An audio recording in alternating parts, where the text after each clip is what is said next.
We're talking actors and directors who put on the shows. We're talking playwrights and designers who you'll want to know. From the very first rehearsal to the final curtain call. We might be off Broadway, but we're talking about it all. 'Cause we're two local gals with global pals. It's everything, everything, everything theater. with Benita and Ellen. Hello, everybody, and welcome to the Everything Theater Podcast Backstage episode. I'm Ellen Cribbs. And I'm Benita Zahn. Hi there. Welcome aboard. And normally it would just be Ellen and I having a chat about all kinds of stuff. But this one we thought was kind of a little interesting in a whole different kind of way. So we've also invited Tom Templeton to join us. And Tom is a counselor as well as a performer. And it will all become evident in a moment as to why we're asking him to join us with his hat on as someone who is a mental health expert. So on with the show, Ellen? Yes, on with the show. So yeah, we were talking about our recent trips to New York City and how we had very similar reactions to the shows were fantastic, but the audience was interesting. I saw Phantom of the Opera, and it starts with not music, which is rare for a musical, right? It starts with the scene, the auction of the chandelier, and then when they illuminate the chandelier, it raises and the music swells and it shakes the whole theater. It's amazing. I started immediately crying. And the people behind me were talking full volume, and they're like, "Oh, this is loud music. We have to talk over this," and just yelling at each other about I don't even know what to be heard over the music. And then when intermission, when the second act started, everybody was just milling around, standing, talking over all the music before the second act, got underway. But while the music was playing and people had snacks and drinks and all sorts of stuff was going on. And that's happened. So to add on to that, and we've got plenty more to go, I saw Moulin Rouge recently, and the woman behind me was munching away to beat the band like it was her job. Mm-hmm. And, you think to yourself, okay, I'm just going to give it a moment. But good grief, sister, I could have built a house with that kind of noise. So finally, I just reached a point and I gave her the look. The look that says, if you don't stop that nonsense, I will grab you by the throat. I didn't say a word. Yeah. I love it. So I turn back around and it gets quiet. And then you hear just this one moment of the crinkle. And that was and my shoulders, like get up, and she stopped. That was it. I'm like, really? You're a grown woman. You can't sit for an hour without eating. So and that's just the start of it. Ellen and I, that talking conversation and this, and there's a web, somebody writes, I think it's another podcast I saw, a fella has, it's, like a theater podcast, and he was also bemoaning the lack of respect for the performance. Tom, what the heck is going on? I wish I could tell you. Well, then what did we invite you for? No. Tom knows. So, well, I have both witnessed and read about all of these instances with cell phones. I mean, this could not be more plain that it's time to turn off your cell phones, or at least turn off the volume. Don't use it. Don't make loud noises. Don't be talking. Don't be unwrapping things the entire time. And I feel like this has sort of been going on for a while, but really sort of blew up, went into high gear as a result of COVID, and coming out of the pandemic, it's like everybody lost their damn manners, and so, I mean, and I don't look, as you know, Benita, and Ellen, the mental health ramifications of the pandemic. I mean, they cannot be overstated. Anxiety and depression are at all-time highs. Particularly among younger people, but certainly among older adults as well. And I get that, but somehow I feel like we're making excuses for bad behavior at some point. I don't know if you guys agree with that, but it's a problem. we won't disagree. Yeah. I wonder how much Zoom has added to this. Zoom and streaming services. Yeah. Mhm. Because you sit at home and look, we've all seen bad behavior. I was in a play years ago at Albany Civic, and a fellow, and if you've ever been to that house, and for those of you outside the immediate 518 area, Ellen just directed a fabulous production of Jump there. It's an intimate setting, to say the least. 125 seats, I think, 135, something like that. And the fellow put his size 12s up on the set in his, workman's boots, they were clean boots. I can recall that. And, I think that's where I probably perfected that look that says, move or, don't eat or. But we're also seeing actors break the third wall and ask the audience to please knock it off. Yeah.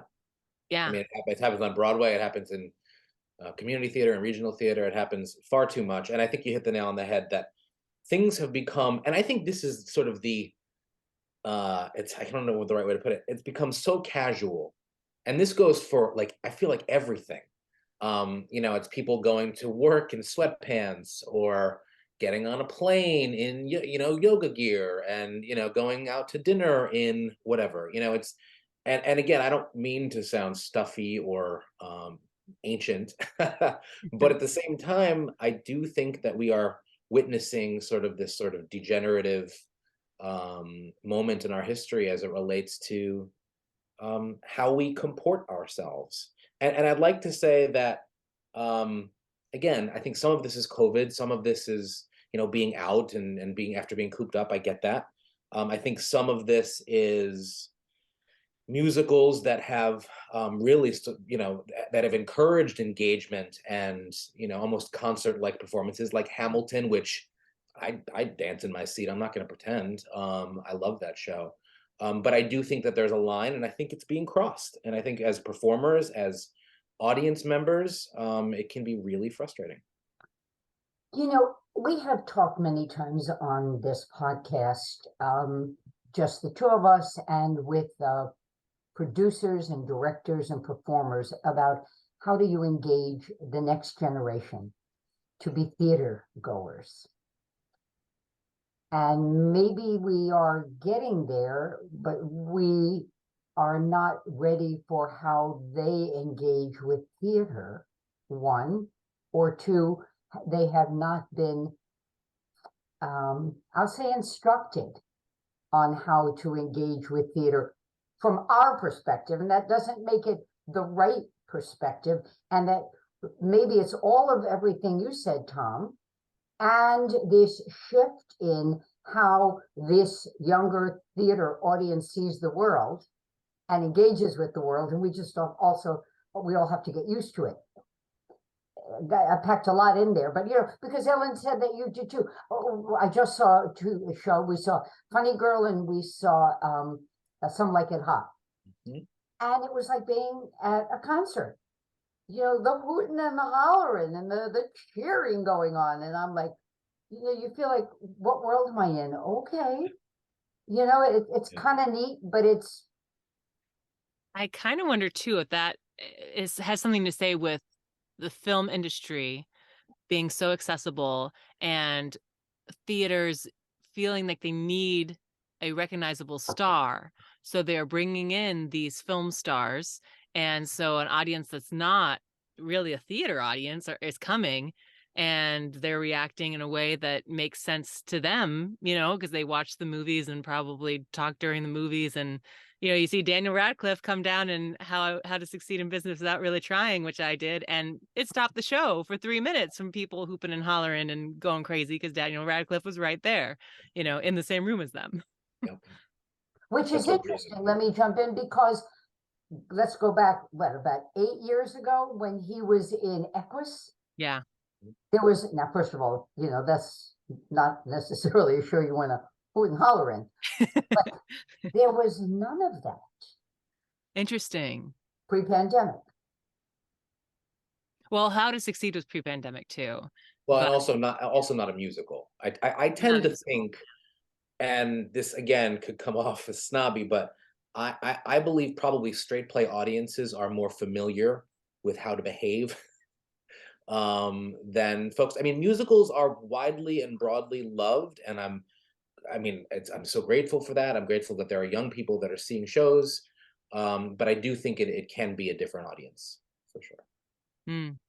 So what I'm hearing is it's age, expectation, and the change that the pandemic wrought. Well, I would also throw some responsibility on the theater houses as well. I mean, at Phantom of the Opera, they were walking up and down the aisles selling Pringles and, drinks with ice in them that clinked, And I was like, What? at what point did we get to selling concessions in the aisles of the theater? I just don't remember that being a thing. And the price of the ticket, I was like, you can't need concessions to be making money that it's very interesting. I don't know what the pressure has come from for the theater houses to feel that they need to do that. yeah. I also, I don't know that it's necessarily confined to age.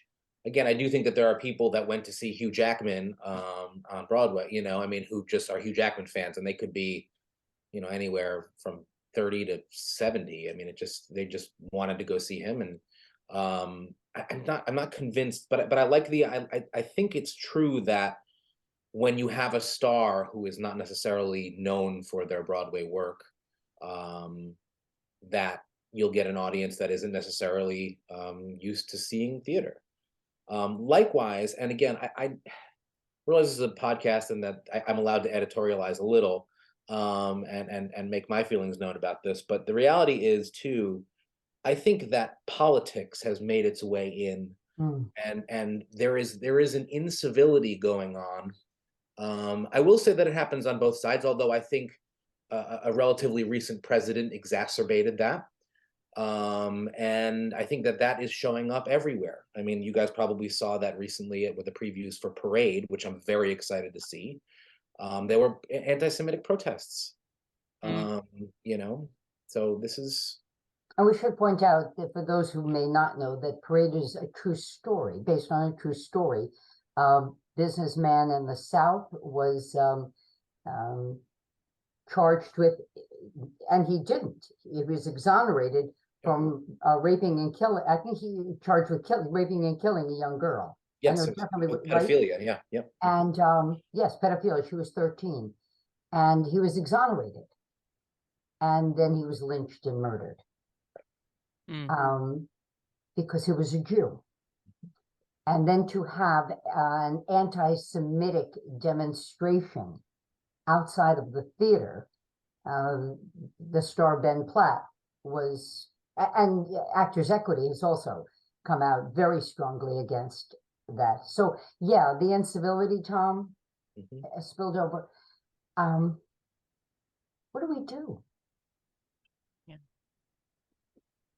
I think that's a good question. I think, both as actors and audience members, but certainly I work less than you guys do at this point in theater.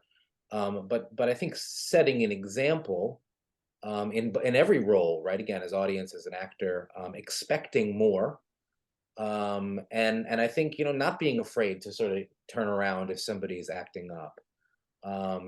You shouldn't have to do that. That's not part of, you're not getting paid to do it. They're not giving you the tickets for free.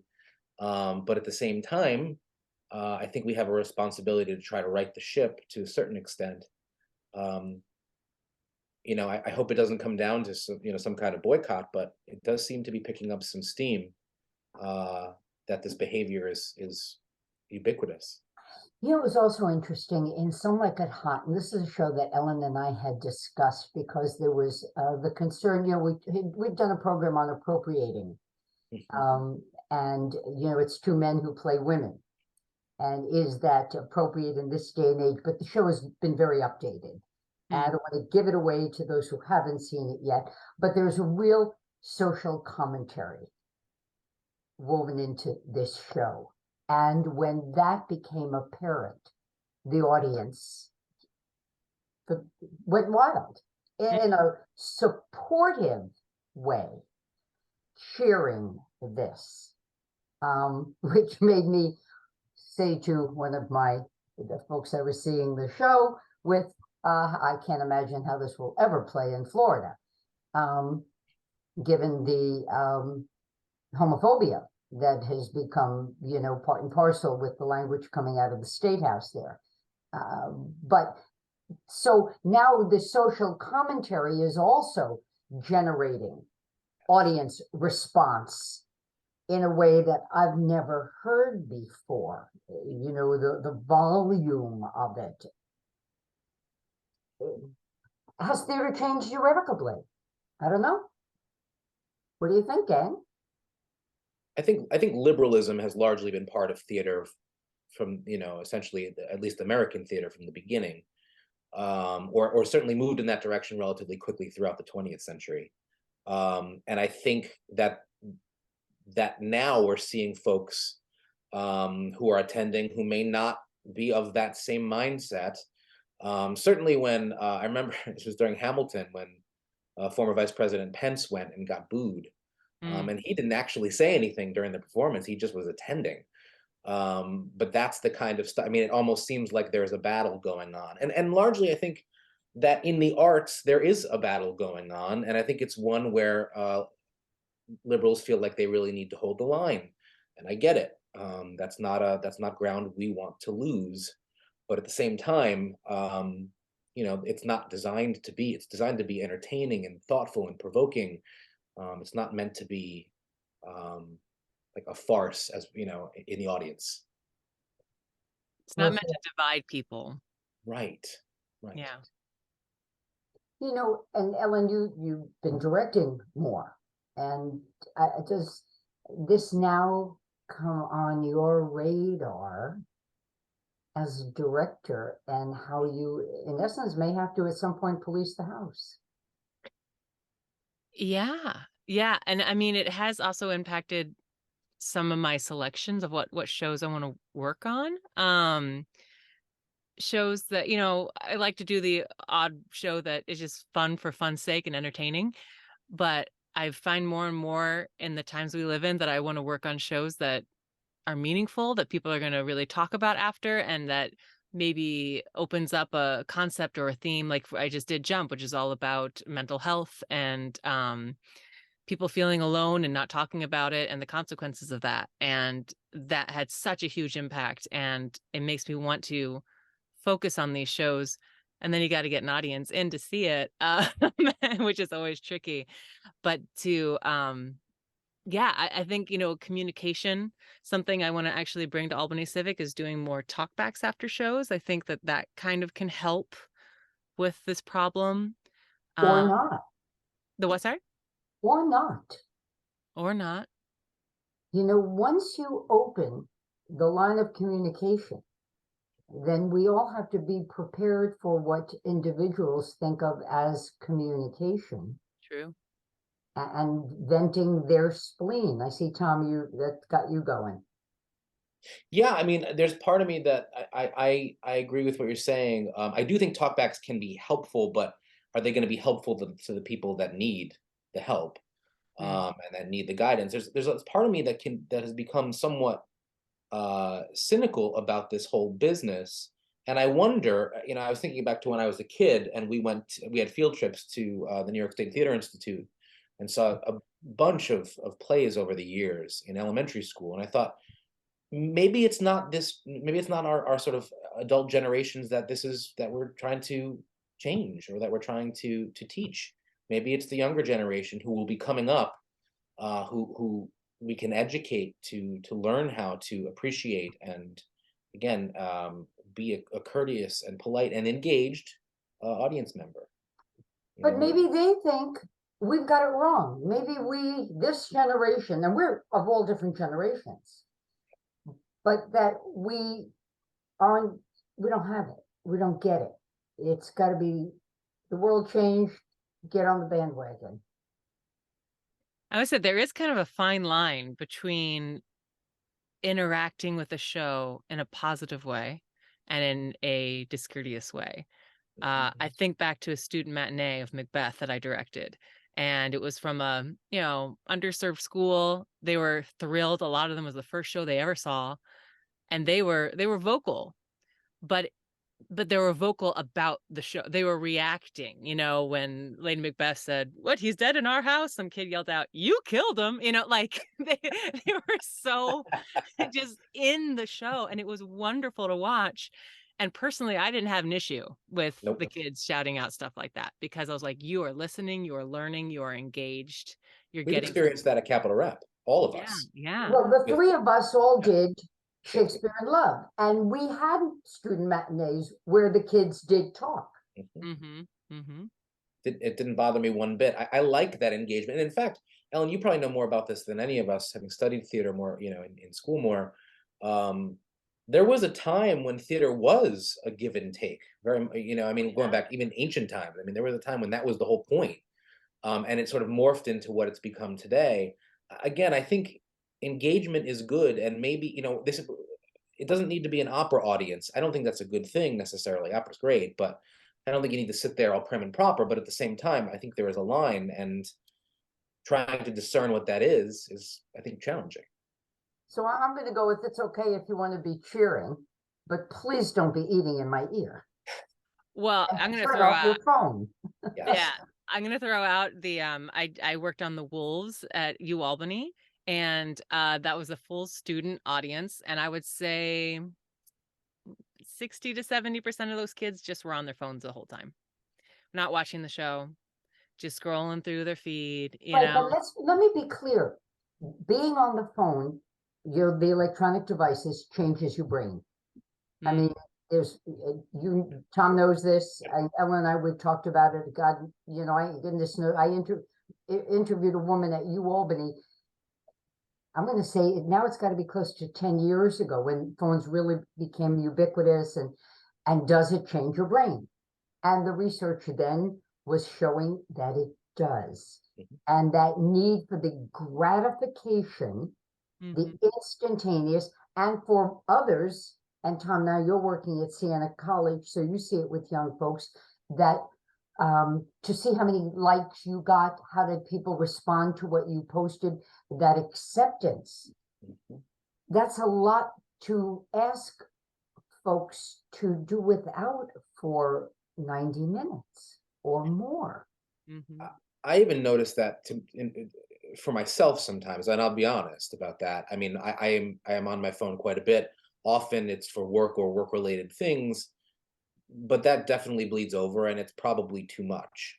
That said, I used to smoke cigarettes years ago, and I remember being on flights where you couldn't smoke, and for hours at a time, and being like, man, I can really go for a cigarette. By the time we landed, I was jonesing. And I feel like there are times, whether it's in a movie or sometimes maybe a play that could be a little lengthy. I'm like, geez, I wonder what's happening on the outside. I wonder what's happening. What can I look at my phone? So I kind of understand that. And honestly, the three of us remember well before cell phones, before the internet. I mean, I remember making phone calls to friends and significant others in high school on landlines and having to speak to their parents. I can't imagine the kids that I work with speaking to somebody's parent to get on the phone with their girlfriend or boyfriend. So that scene from Bye Bye Birdie is anathema. Yes, which I love. Interestingly though, I was thinking about, Erin and I took our kids to see an Encanto sort of sing along at SPAC last summer. And there were moments during it that they asked for participation through use of one's cell phone. There was an interactive component to it. And I'm thinking, that's kind of cool that they're doing like lights and things with the cell phones. That's great. But at the same time, I thought, now you're just, you're trying to get away from, you're trying to distance yourself from phones. And the more that becomes part of the experience, the more the young people may expect that it will be the norm, which is concerning. So we may be at a tipping point. And we may be the ones who are going to have to adjust. Quite possibly. Are you going to start eating in theaters? No, I'm still going. I have perfected that do it again look, and It would work on me, I'll tell you. The shush. I'm the oldest, and I've only got brothers. You got to learn that look, or you're done. But it does change the game. Yeah. I mean, I remember seeing my first shows, going back to fandom. When I first saw fandom, I was 7 years old in London, and it was my first big show. And I vividly remember my mom before the show saying, "This is how we watch a show. If you have questions, keep them in your mind. When the show's over, you can ask me anything you want, but you got to sit, you got to listen, you got to be quiet, and it was a lesson, it was like, this is how you watch a show. And I just don't think that really happens anymore.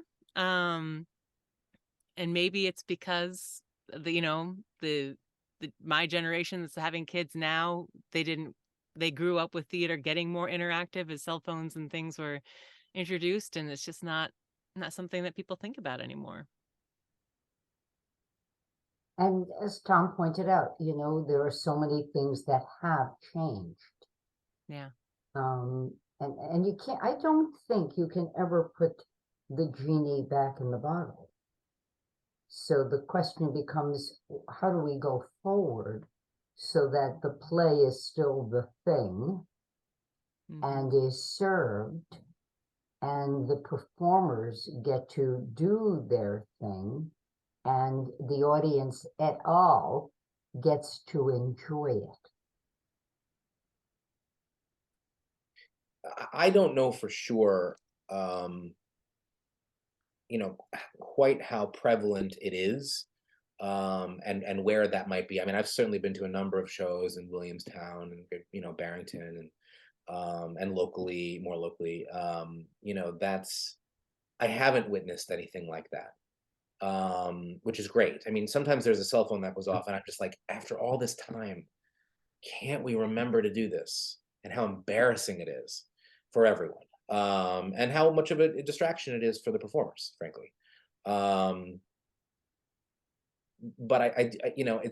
for me, it's that sort of, it's when it becomes not just obtrusive, but also fearsome in a way, or not necessarily violent, but like people think that they're entitled to this. I mean, this is what we're talking about to a certain degree, is this entitlement. And this is a culture that has grown for decades. Yeah. And the question is, what do we do about that? How do we put that toothpaste back in the tube? People don't go for being entitled. I'm going to jump in though and ask Please. this. We saw the problem in New York City with Take Me Out, where there was a full frontal male nudity, and someone took pictures and posted them, and then they confiscated the phones after that. Are we at that point? And how do you think that goes over? Yeah. Yeah, I don't think it goes over great, but if people want to stay, I mean, there are comedians that do that too. I think Kevin Hart may have wanted that, if I'm not mistaken, when he was at the previously the Times Union Center. But that's another, right? That's another problem. Recording. I was taping because it made my stuff old. Recording things like that, and also like just heckling in general. I mean, that is a problem that everybody seems to be facing in the comedy world, where it wasn't always that way. Yeah. So. Yeah. And again, be careful what you wish for. So they come back, and it's lovely, heterogeneous, multi-age, and isn't that wonderful? And wow, what's going on?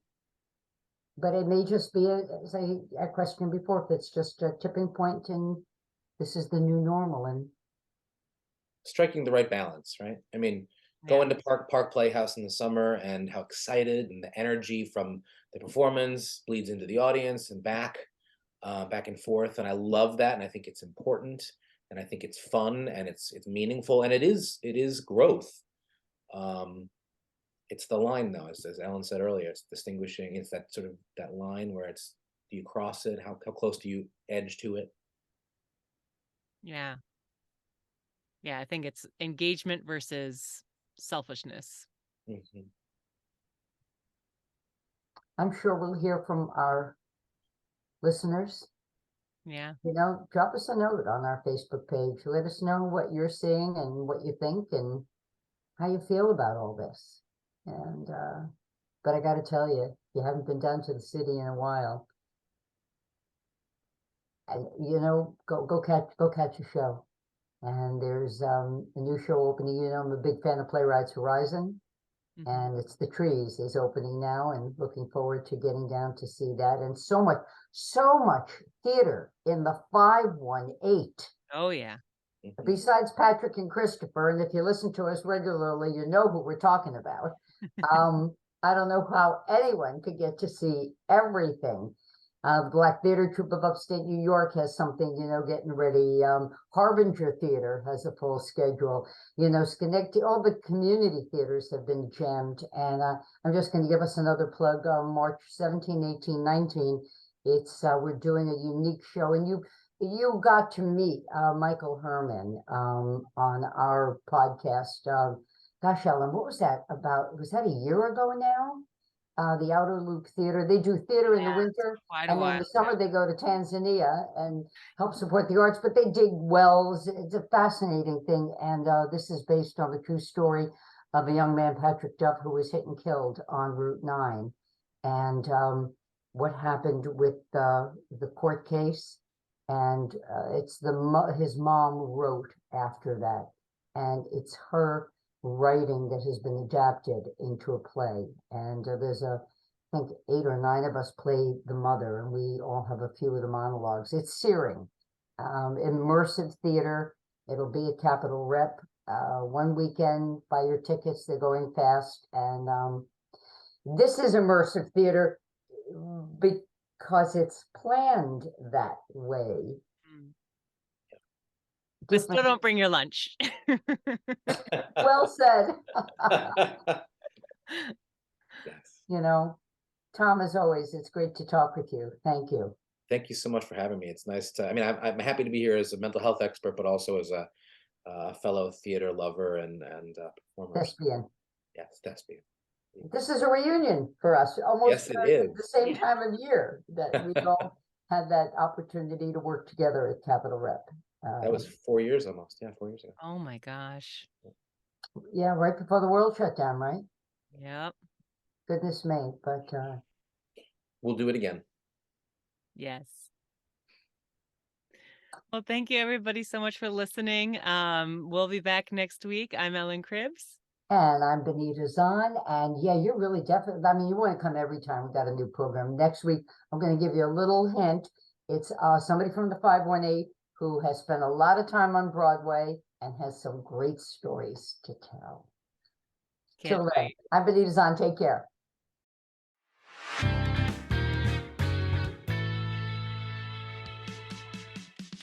Thank you so much for listening to the Everything Theater podcast. Special thanks goes out to Alice Grinling for our photography and Justin Friello for composing our amazing theme song. Please remember to subscribe to our podcast and follow us on Facebook, Twitter, and Instagram. If you want to share your thoughts or what's going on in your theater community, you can reach out to us on social media or through our email at everythingtheaterpodcast@gmail.com. Till next time, it's everything